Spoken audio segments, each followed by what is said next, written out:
So it's been a rainy day here in Alabama. So what I want to talk about, that's right, fragrances that are extremely masculine. Been on a little bit of a freshy kick here lately, but we still got some winter left. So let's get down to it. Let's get back to fragrances that I think will work great for what's left of the winter and, well, a drizzly, dreary, rainy day here in Alabama. Glad I was off today. I got to sleep and chill all day. But if you want to know what fragrances I picked, meet me on the other side of this intro and we're going to get right into it. I will see you guys in a few seconds. Hold on.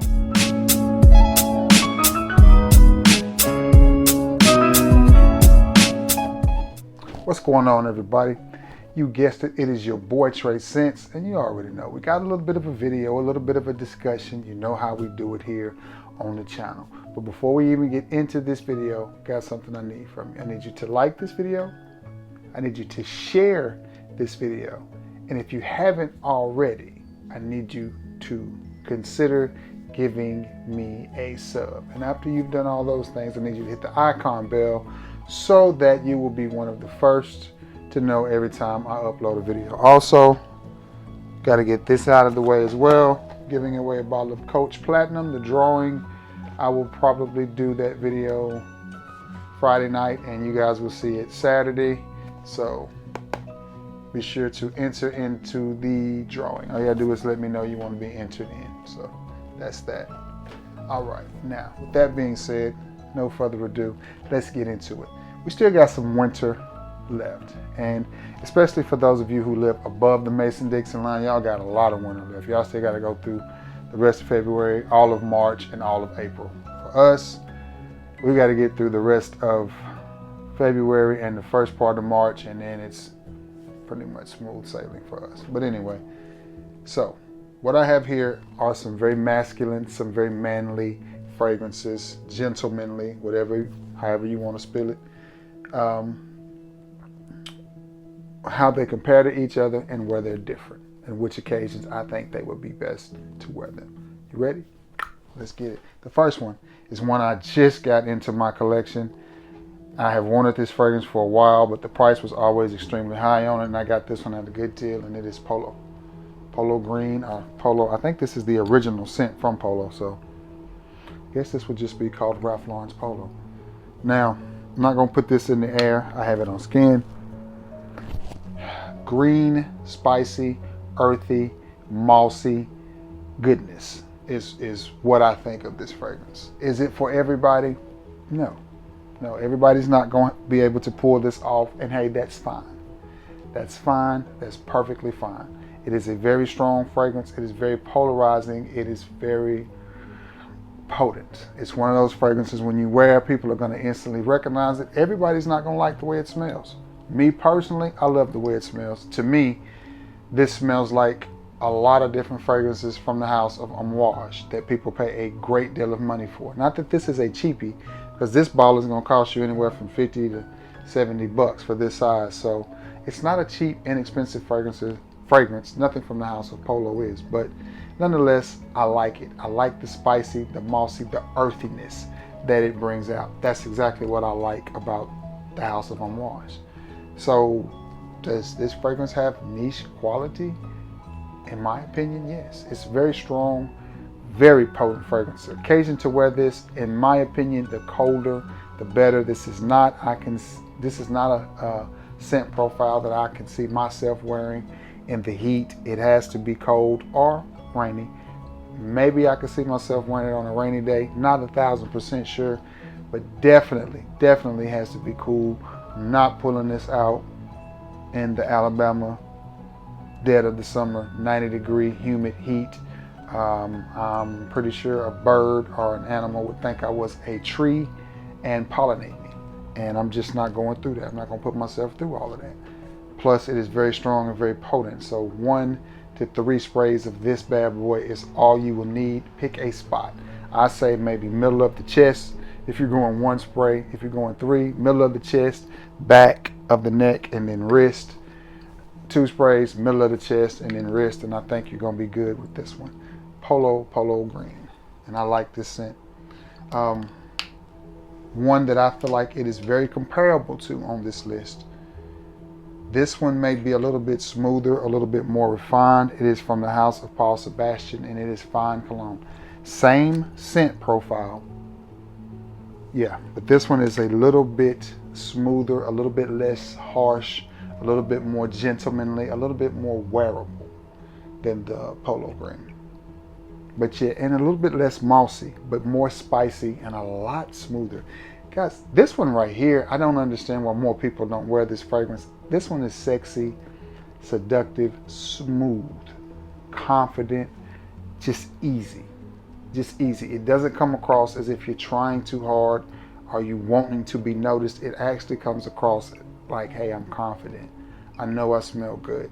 If you wear this properly with the right attire, which this one I think can be dressed up a little bit more than the Polo Green. The Polo Green to me just says cool weather. That's just the vibe I get from it. Maybe a nice sweater.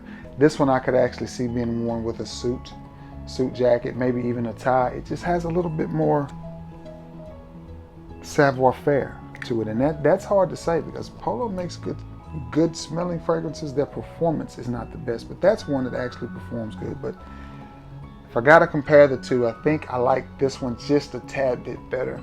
And as you see the levels on this one, so I've worn this a few times over the years. Plus this one is just a little bit cheaper as well. Paul Sebastian Fine Cologne, a little bit spicy, not as earthy, smoother, more refined, but yet these are in the same wheelhouse. I think they're both gonna come across as fougères, but still nice fragrances.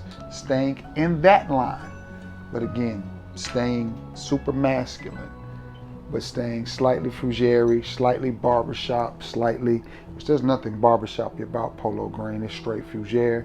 The Paul Sebastian leans fougere towards barbershop, and one that falls right in the middle and has that same profile, it is Lalique's Lion's Head. And this one is one that I picked up, actually was gifted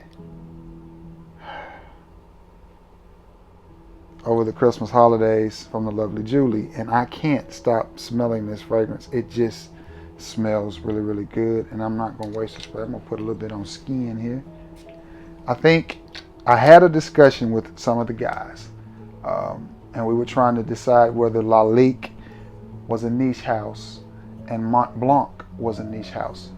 By my interpretation, I say yes.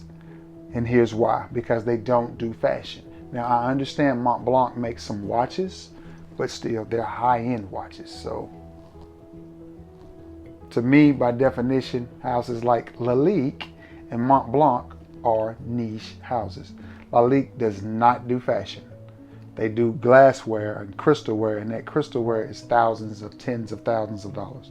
Now, about this fragrance, oh man, again, much like the Paul Sebastian, much like the Polo, very potent, very polarizing. A little bit of this stuff goes a long way. Honestly, this bottle will last you a lifetime unless you wear this every day.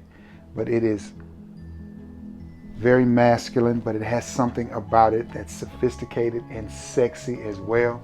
If I had to pick between the three, I like this one even a little bit more than I do the Paul Sebastian Fine Cologne, but it is a fine fragrance as well. This one just has a little something extra. Again, this one, I like the Polo Green, but it is so potent and so strong. I could only imagine what a vintage bottle of that smelled like. I mean, because that's a newer version. When that bad boy right there first came out, I would imagine you wouldn't have to put but one spray on. As a matter of fact, this is one of those fragrances that may be better in a splash because you can just do a little bit of a dab. It's hard to control the sprayer on the Polo Green, so maybe a splash in this might actually even be better because then you can get just the right amount. But this thing right here, it's just something about it. It's just something about it. And I would reach for this one on a summer's night more so than the Paul Sebastian or the Polo Green. So I think this one's a little bit more versatile, It's not an expensive fragrance as well. It can be had between the $30 and $40 price range for this big old bottle. And Lalique makes some of the prettiest cologne or perfume bottles in the game. But again, that's what they do, is glassware. And I'm going to stick with what I said. I think Lalique is a niche house. They don't make fashion. And I think that's what separates designer from niche. This is not designer, so it has to be what? Niche, right? But nonetheless, this fragrance right here, again, I would definitely dress this up. Definitely could see this being worn dead of the winter with a nice sweater or a nice hoodie. Could see it being worn dead of the summer with a nice polo and a nice button up. You can dress it up, you can dress it down, guys. This is one I really encourage you to get, especially if you've been looking for a masculine type of fragrance and you're like, Trey, the polo green is too strong. That stuff stink. I can't wear it. As we say in Alabama, that stink. I can't wear it, Trey. I need something, Then try this. Lalique per home, or Lalique, the lion's head. Yeah, the lion's head. Great one. The horse's head could have been included on this list too, but I just don't think it's quite as masculine as these, so I went another direction. But Lalique, the lion's head, if I had to choose between it, Polo Green, or Paul Sebastian Fine Cologne, I'm going Lalique 1, Paul Sebastian 2, and the Polo Green 3.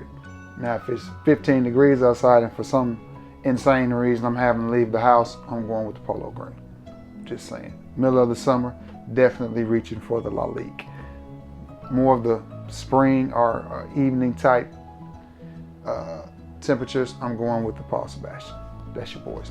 One more to add to that little. If I want a little bit more of a boozy, leathery, but still masculine type of vibe, I'm going with another one from the house of Ralph Lauren, and it is Safari. And I'm gonna put this on skin as well.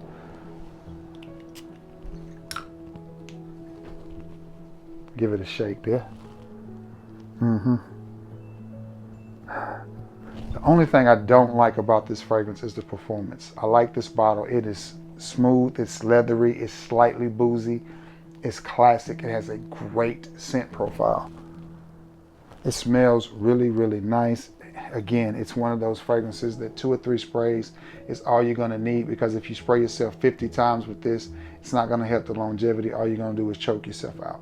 My suggestion is go 1 to the wrist or the forearm area, maybe two or 3 to the chest, and then maybe 1 to the back of the neck to help with longevity and performance, especially if you have on something like a hoodie or a sweater. That material is going to absorb it.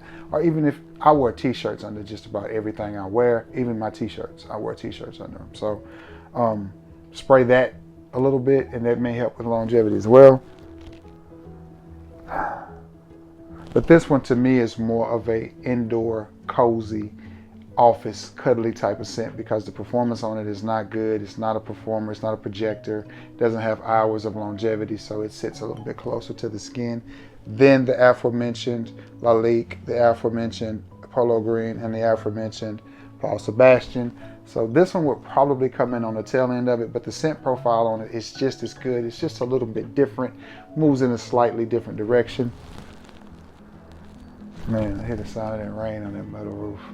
Beautiful. I wish y'all could hear it. I wish I was like sitting around with me so we could, have this discussion like a round table, you know what I mean? But nonetheless, this is a nice little fragrance. Very seductive, very sensual, very easy to wear and nice to pull off. Glad to have this in my collection as well. Ralph Lauren Safari. Now, we're gonna switch gears just a little bit. We're gonna stay masculine, but I'm gonna compare some oud fragrances for you real quick. The first one I want to talk about is one I picked up right before Christmas, and it is Gucci's Guilty Absolute. And I like this little gem of a fragrance as the top doesn't want to cooperate. That's nice. Leather and oud is what this is. Nice little fragrance, and it doesn't take but just a little bit to do this and to wear this. And again, cold day. This is a cold day banger right here. I can't see this being reached for if the temperature is going to get above 70. I just can't. Or maybe at night. If it's 70 during the day and then nighttime is cooling off to around the 55 to 60 degree night, which makes for a comfortable night, for me anyway, then I could see it. but temperatures above 70. I think this has to sit back on the shelf right there with Gucci Guilty and Gucci Guilty, the EDP. Yeah, I think that's what it's called. Yeah, it's got to sit back there with it. Boop. That's how it sounds when it sits. Just boop. So, because it's just so thick and rich and dense, I just couldn't see this being worn in the heat. People do it all the time. I can't do it. But now, what am I going to compare that to, you may ask? From the house of Mancera, it is Oud Exclusive. And believe it or not, the Mancera, the Oud Exclusive, is a little bit more wearable in the warmer conditions than the Gucci Guilty. It's got some form of citrus in there that just brightens it up just enough to where I could see myself wearing this, maybe not on a 90-degree day, maybe 80, because it's a little bit citrusy and it's a little bit boozy. So it smells really boss-like, really professional, really confident. The juice color tells it all. So it's a little bit more wearable in the spring and summer than the Gucci Guilty Absolute. And they're both about the same price range. I know if you look on certain sites, this is much higher, but because I paid $60 for this, and I got this for about 80. So no, I got this for about 60 because I think I bought two. So I got them for about 60 bucks each. So price wise, but I got good deals on both of them. So I think this one will run you about 120 on places like Fragrance X and Fragrance Net, anywhere from 120 to 160. And this one is about 70 to $80 on those same sites. So, you know. But like I said, I got good deals on them both. But this one, again, is a little bit more summertime or warm weather friendly. You can definitely wear it in the winter as well. So this one is a lot more versatile, a very versatile, wearable oud. It's kind of like lemonade oud. Not a strong citrus note in there, but just enough to brighten it up where you can wear it. That is Mancera's Oud Exclusive. This next one is, out of all the fragrances that I have here, maybe the most least expensive, and it is from the house of Banana Republic, that icon line, and it is Oud Mosaic 17. I almost called it Oud Exclusive. Look at the color of that juice. Isn't that pretty? I'm gonna put this one in the air. Great entry level to oud. Great entry level to oud, and I think this falls right in the middle of Oud Exclusive and Gucci Guilty Absolute. I think it falls right in the middle of those. It's a little bit brighter than Gucci Guilty Absolute, but it's not as bright as Oud Exclusive.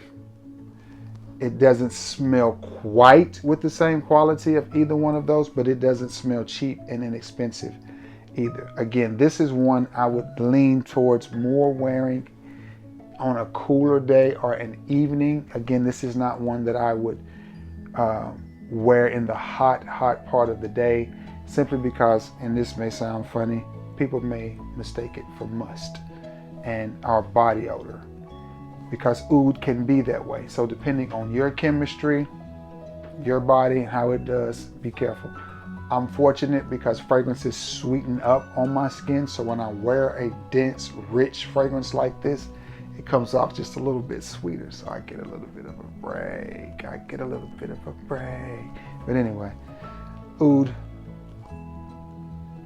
Mosaic 17. I keep wanting to call this Oud Exclusive, but it's a nice little fragrance. But if I had to pick which one I liked the better, it's going to be close between, well, this one is the number one. It's just a very sexy, wearable oud fragrance, and I like it. It's just sexy, and there's a little bit of smoky resinous in there too. Yeah, that's nice. That's nice. These two are really close. For the price, you can't beat this one. This one, oh man, it's just such a rich, dark, mysterious type of oud, and I like it, especially in the cool. And again, this one lends itself to a little bit warmer, but they're all masculine, easy to wear. You know, you got a couple of days of winter left. Get these on your skin now and enjoy them. So if I had to rank them, I'm going to put Mancera 1.